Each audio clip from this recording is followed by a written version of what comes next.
say, oh my gosh, what do you mean? All of a sudden, it's going to be $1,000 a month for my health care. Well, and what do you mean I can't have a high deductible, catastrophic, low cost? You mean that's illegal now? Yeah, that's what you did. And so it's pure hypocrisy is what it is. I've signed a letter opposing it. When we get back, it'll be a point of great discussion, no doubt. Now, having said that, I'll say, of course, I don't know why I would impose it on my own staff. I wouldn't impose it on you. Nor did I. But I'd love to have a bill that says, get this on tape now.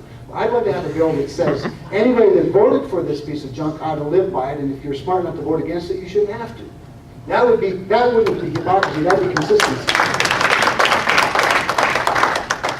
Is that okay, Tony? Let's shift gears a minute over to another big issue that'll be coming up in the fall, and that's immigration. There's been a lot of discussion about how to approach this issue. What do you do with the people that have already been in this country, and how do we address the visa issue? Where do you see the immigration discussion going as we get into the fall here? It's a very difficult one for our leadership, I can tell you, because the divisions within our conference are pretty massive. And so we've had a lot of, well, we call them closed door sessions, but there's a lot of tweaking going on while we're talking. Because it's funny how when you walk out of the room, some reporter will grab you and ask you questions about what you said in the room when no one was listening. But they seem to have a pretty good synopsis of it. And so it happened to me recently. Anyway, here's what I see happening.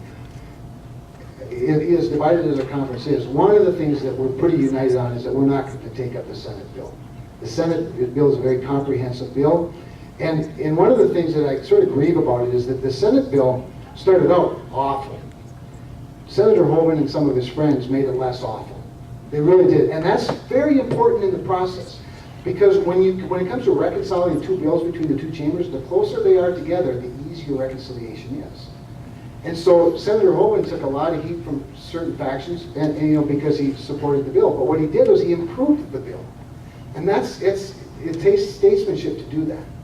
On the House side, we'll take it up in pieces, and basically there are 4 pieces, kind of 3.5 really.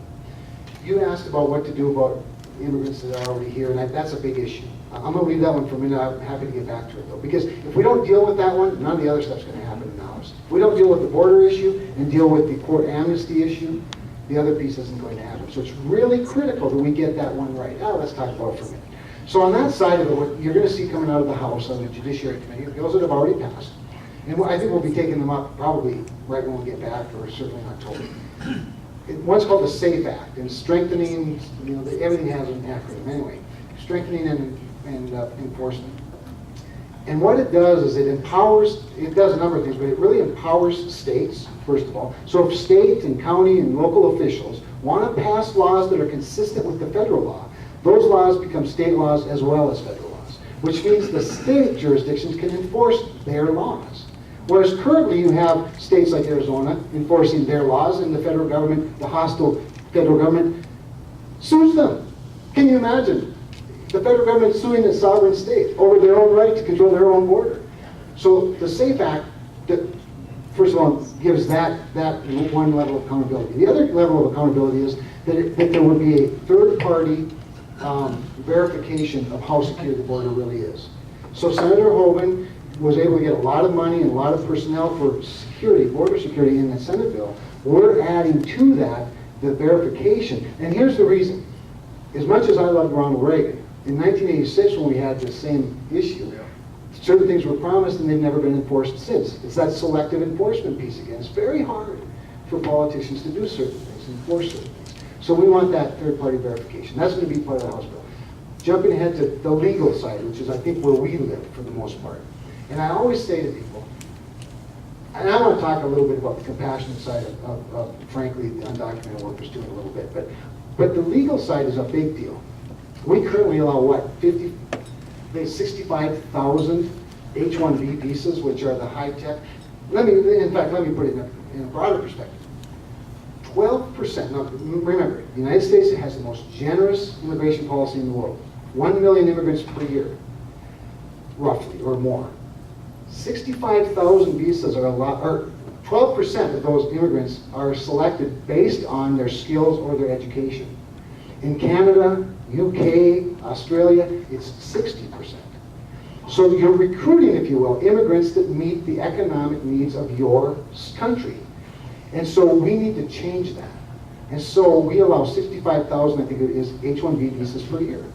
We're going to increase that in the House bill to 155,000, plus another 40,000 for educated. So you realize that 76% of all patents that come out of patent universities in the United States include a foreign student. 76% of the new ideas in the highly patent universities include a foreign inventor. When that person graduates, we require them to go home. For every one of those, for every 100, there are 226 U.S. jobs created for every 100 inventors, foreign inventors that can start that can have an invention patent in the United States. So we have this incredible opportunity to bring it real close to home. Microsoft has 6,000 job openings that cannot be filled by American workers. So we're not compromising our own workforce in any way by improving the H-1B situation. And what we don't do is we don't utilize technology the way we ought to utilize it, like E-Verify, for example. If you're an employer that uses visas or foreign workers, there's this, what is it, I-9, this old paper thing, see, I-9. It's been around for 30 years, it's cumbersome, it's complicated, it's slow. E-Verify takes 2 minutes and is 99.7% effective in terms of hiring legal immigrants versus the other area. So that's H-1Bs, highly technical, highly skilled, improving that whole thing. It's much more complicated than I explained, but that's pretty good in a nutshell, I think. The other one is H-2As, that's the Ag Skills Act. You'd be surprised. Larry, I suppose that it's the second largest area of casework that we do. First being veterans issues, the second being immigration issues, largely work visas. Whether it's bee farmers, custom harvesters and others in agriculture that you require seasonal agricultural work, specifically skilled workers, there's a real disconnect between what we allow in and frankly how we treat them when they're here, especially in this current environment. This hostile environment is not, I say hostile, this environment we're in is not conducive to our values as Americans, our values as Republicans or Democrats, but as Americans. And we can do a lot better in that area. So that's sort of on the legal side. Kelvin, I don't know if you had any other specific... No, I think that really covers most of it. I mean, I think, from the business community perspective, what we're hearing, and you touched on it, is, how do we look at that highly skilled worker and fill those jobs that we need, not just in technology, but, obviously with the medical fields, the oil field technology. I mean, that looking at that H-1B visa program is going to be very important, and picking that piece off and make sure we do it right. What will happen then is when we pass these bills, let's say if it's a form of 3 or 4 or 5 bills, they'll become a package. And then that'll become reconcilable with the comprehensive Senate bill. And I think in that sense, now here's what a lot of Republicans are scared about. I say a lot, I'd probably 50 or 60, maybe 100. And a lot of other people that are very important. They're afraid of the conference committee process. They're afraid of how much compromise takes place on some of these issues like border security and undocumented workers. So it's a legitimate concern. And to that concern, the speaker has been very clear. This is one where there will be consensus, or we won't confer. So it's a big deal. I want to say this. We're having quite a discussion internally between folks over what to do about the dreamers, what to do about the children who are here, no cause of their own. And this is one that's been a struggle, because really good people that I know and love and that care about people don't want to go there, because they're afraid then that will just create a perverse incentive for people to bring their children here and use them as an excuse. You know what? Maybe they will. I don't know. But it scares me to think that we're going to punish children who were born here because their parents made a bad decision. Or maybe they didn't even make such a bad decision. They just didn't do it very well. So how we deal with these undocumented workers is a big deal. Because I worry that we talk, our rhetoric matters, you guys. Our talk matters. And we've let some talking heads on the conservative side of the aisle speak very poorly about 11 million people, the vast majority of whom The only crime they've ever committed was coming here illegally. That's different than somebody who came here to do us harm, I think. Now, I'm not suggesting a path to citizenship because I think that's part of what has the Senate in a lot of trouble. They've created an amnesty program with a path to citizenship that bypasses even an admission of guilt.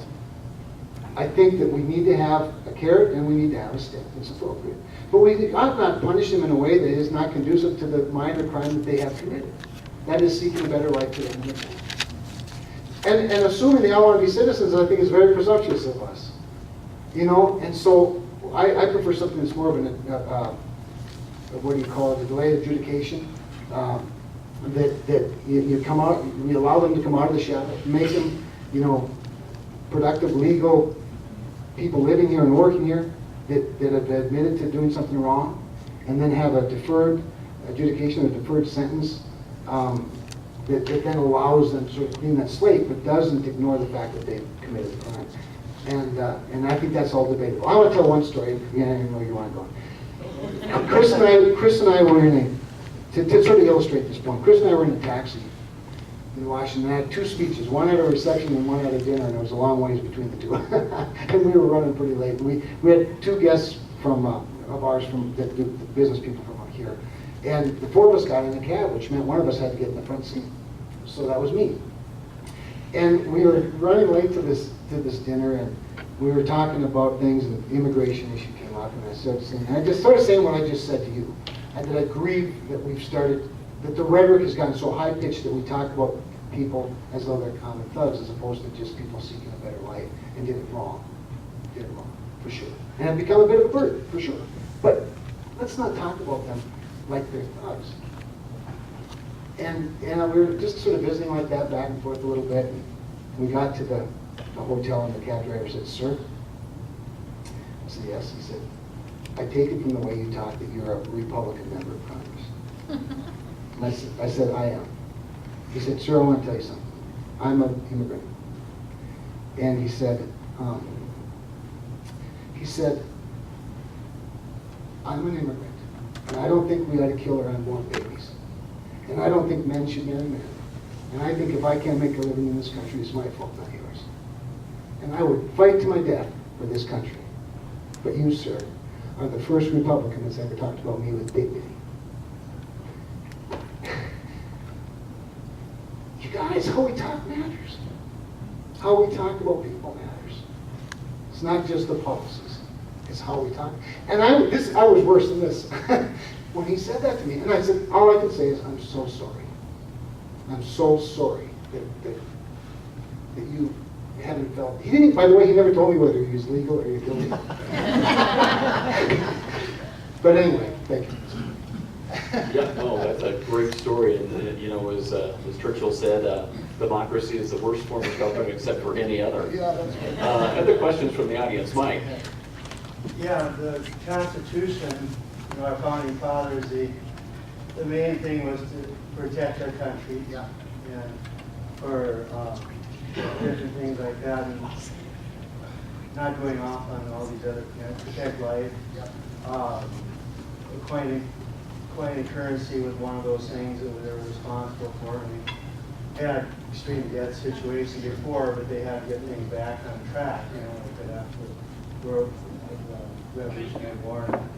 So, but anyway, I think that Congress has dropped the ball since the year 2000 in terms of delegating all of that to the Federal Reserve in terms of not making sure that they were following through in the updating, you know, of having the dollar coins out there, you know. And of course, I looked at the old transcripts that our Senator Dorgan was for the subcommittee, and if I had seen that then, because I was involved in the same issue way back in 2000, you know, I got called from the ICA, the National Car Wash, and I had no idea that was going on behind the scenes, you know, with Jim Benson and his time. Right. And I'm not overly political, and it is a bipartisan issue, you know, I know that YouTube is on here. And I'm sure you'll get back to him, and he knows me from way back from my tennis people. But anyway, so there is bills, and there are some good people in government, And one of them came out now just in the last week or two, and the Citizens Against Government Waste very strongly is bringing this out. They got a link to the PDF on their website, and it's a 25-page, and I read it thoroughly, and I'm just saying, finally, somebody brings this stuff out in terms of the conflict of interest and the needed updates, you know, based on inflation and the more economic. And so many of their figures, Aaron Klein, who wrote it, is a former deputy secretary of Treasury, and I thought for sure all those people were bad. Now he's away from there, so he's allowed to speak a little more freely. You know, I know like when they had that executive privilege, I couldn't believe, because I have since the year 2000 given them out, and I called them in, and basically I had been able to talk to them before, but boy, as soon as the administration puts that forth, you know, executive order, and the hearing showed out, the House hearing in November 29th, I don't know if you had a chance to look at that, I'll wrap it up. That they brought out about that is the inventory was at a greater number than like they have for nickels and whatever. No, it isn't. You know, a lot of misinformation, you know, and so I just wanted to call because it'll probably be coming around. It's over in the Senate. Whether it'll get to the floor, that's another thing. Yep.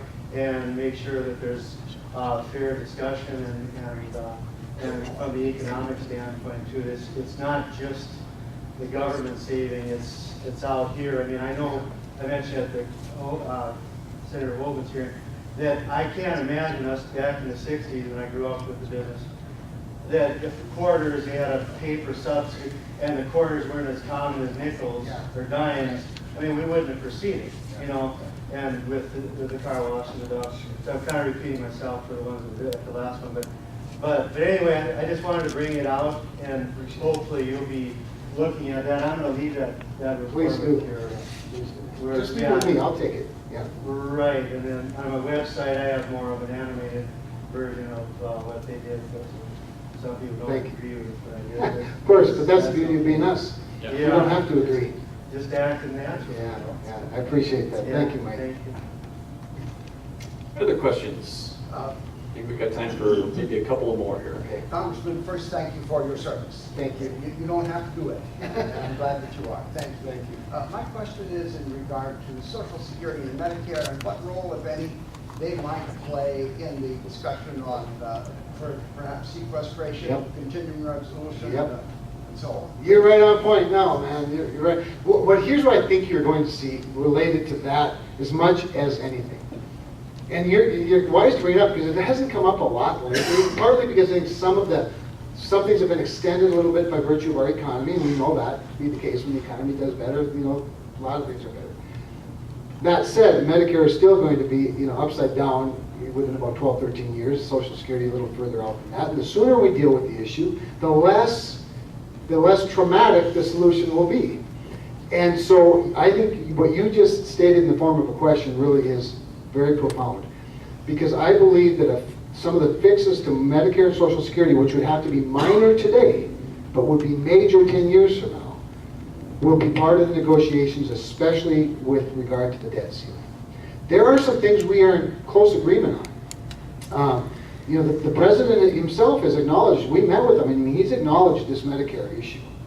And he's willing to do some things that are not that far from things that we're willing to talk about. And we're saying, let's do them. Let's demonstrate functionality to the American public. Let's do them, Mr. President. Well, I don't know, but I want this and this and this. No, but we agree on this. Let's do this. And every time we agree on something, he wants to extract something else for it instead of just moving forward. And so I think that you're exactly right. Whether it's, you know, there'll be very slight things, but there'll be slight things that will have a major impact in terms of the solvency, the long-term solvency of both of those programs, especially Medicare. I think you'll see them negotiated before the end of this year. We're not sure when the debt ceiling thing will hit. It was supposed to hit May 15th, you know. And so through, like I say, growing economy and through some sort of artificial means, of course, the Treasury has been able to avoid it, but we're looking at probably November, or December at the latest. Thank you. Great. Yeah, I think there's probably a number of bankers that would like to really know how that debt ceiling froze for about the last 3 months and never moved from where it was at. That was an interesting trick. Speaking of bankers, do they have any questions? Sure. Can we turn to Glass-Steagall? Let's do it. Yeah, let's start with something simple. Simple, too big to fail. Yeah. What's the winds like in Washington? And We turn to Glass-Steagall. That- There is a bill that I have to admit I'm not super familiar with just yet because is just sort of being rolled out by Jeb Hensling, chairman of the committee, who you guys know, from Texas. And do you even know what the bill's called? He's got a name for it. Anyway, Clear Act. I think that's right. I think that's right. And we'll see. It's one of those that at first blush, it does a lot of good things, but there's always some trade-off on the other side that I think could be especially difficult for home building, for example, mortgage. And so there's an acknowledgement that too big to fail is bad. There's an acknowledgement that things in North Dakota aren't the same as they are in Wall Street. That the use of derivatives or equity, adding risk actually makes it harder to lend, not easier to lend. And so I'm not a member of the committee, but I'm pretty engaged, because I'm pretty engaged with you all, with Jeb. And I've known Jeb for 20 years, since we were young politicos together. But so there's some movement that way. But I've said now jokingly twice, I'll return to Glass-Steagall. But there is a fair move of that as well. And I maintain that the only thing that's holding it up from getting more momentum is the fact that who's promoting it. It's a LaRouche issue, and just because Lyndon LaRouche seems peculiar to some people doesn't mean that every idea he's had is a bad one. And so there's a growing momentum, certainly on the Democrat side, for something like that. And there are getting to be more Republicans all the time. They're sort of going, maybe, right now my legislative director's going, oh, there he goes again, His leg's really shaking. What are you talking about? I'm not an expert in any of it, but it's acknowledged and it's a concern, but it's not one of the front burner issues, I can tell you that. While you're on that issue, let's talk a little bit more about the economy, because obviously North Dakota is different than the other 49 states, and I think all of us, when we go to our conferences, realize how different we are here in North Dakota. It's good to be us. When the legislature has $1.6 billion in extra revenue going into the next session. You mean Margaret City couldn't find a way to spend that? Which is always an interesting thing, when you get extra revenue. But nationally, as you look at the economy, and if you watch the talking heads every day on CNBC or pick one of the channels, it goes back and forth between, oh my gosh, we're going to crash, and wow, the rebound's on and things are going to take off. What's your perspective of kind of where we're at with the economy? What are you hearing as far as monetary policy and what the Fed's looking at as far as their pulling back policy? Where do you think we're at? Well, the Fed is an interesting animal that is fun to watch, but it's hard to predict.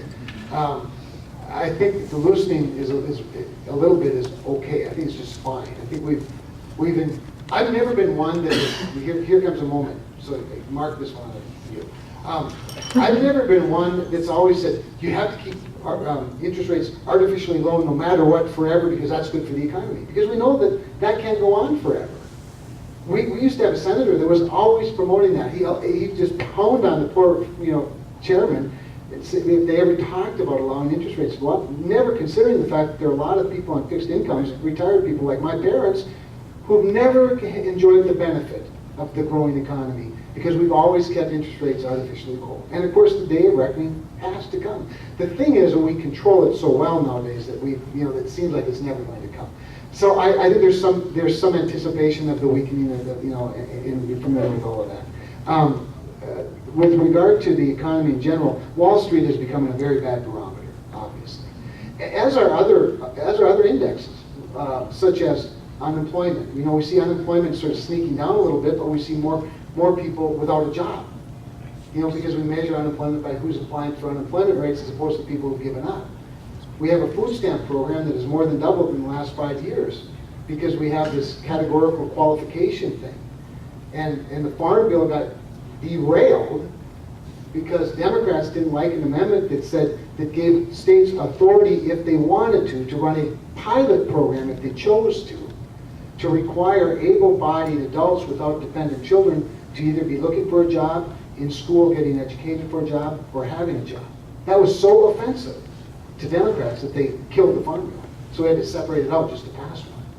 We have a society, we have a movement that has created a perverse incentive not to work. And when you have that kind of incentive, isn't it ironic? We talk about immigration and the need for more skilled and unskilled labor, from everything from Microsoft to custom harvesters, at a time when we have more people without a job than ever before.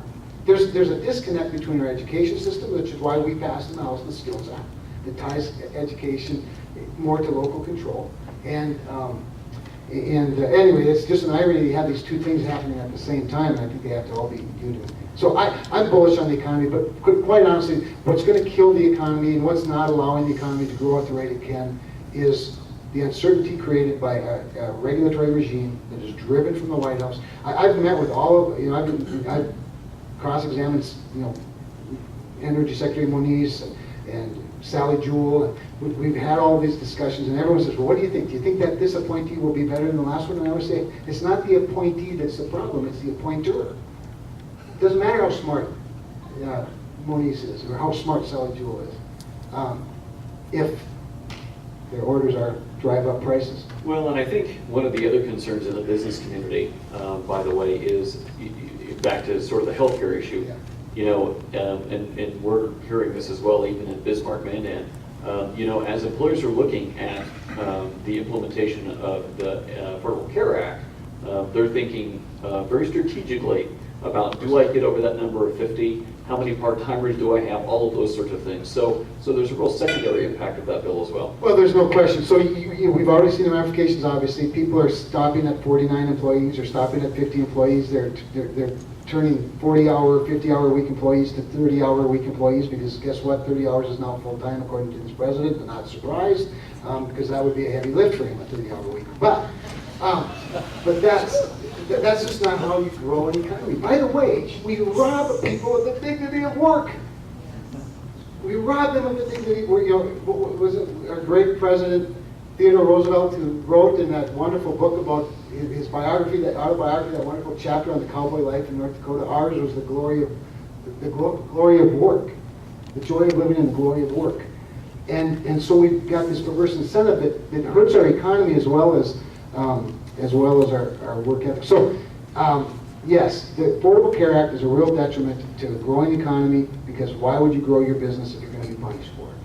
Why would you work for 40 hours if 30 hours is better? We've even got a situation now where just discovered a couple of years ago through the Affordable Care Act that for many individuals, many families, it's better for them if their employer does not offer health care. It's better for them, much better financially, if the employer doesn't, because if the employer offers it, you're kind of stuck. And the Affordable Care Act provides this perverse incentive. It's better for them to be on an exchange and their family than if their employer actually offers it to them, because they have to take it. It's so screwed up, you guys. We have to start over. We have to start over. So you're going to see a strong move to repeal it once again, or to defund it. It's going to be treacherous waters, but we're going to have to see what area we have the most leverage to bring the most Democrats with us to get it done. Well, thank you. We've covered a wide range of topics today. It is 1 o'clock, and we want to make sure that we respect your time. So, Congressman, thank you very much for visiting with us today, and we hope to have you back again. Well, thanks for the opportunity. This is the 4th one of these I've done, and we're going to do a lot more on the state. So thank you. Thank you.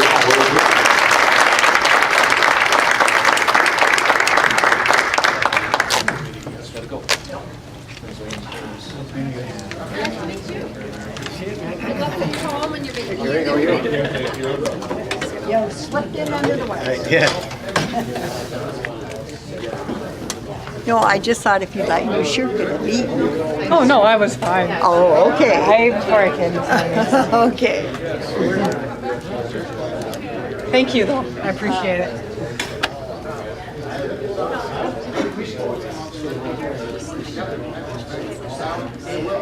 I want to thank you so much for being a good sport with some of the Oh, comments. no, that it's you made. absolutely I fine. appreciate that very much. I expect it. Yeah, I'm sure. Well, Heidi, thank you for coming. Oh, yeah. Yeah. Okay. safe trip wherever you're going. It's my job. I think it's fun. It keeps It's entertaining to say the least for everybody. Exactly. It makes it fun for me. So I'm just like, hey, otherwise I stand back here and just like, Right. I'm glad you enjoy your job. Take care.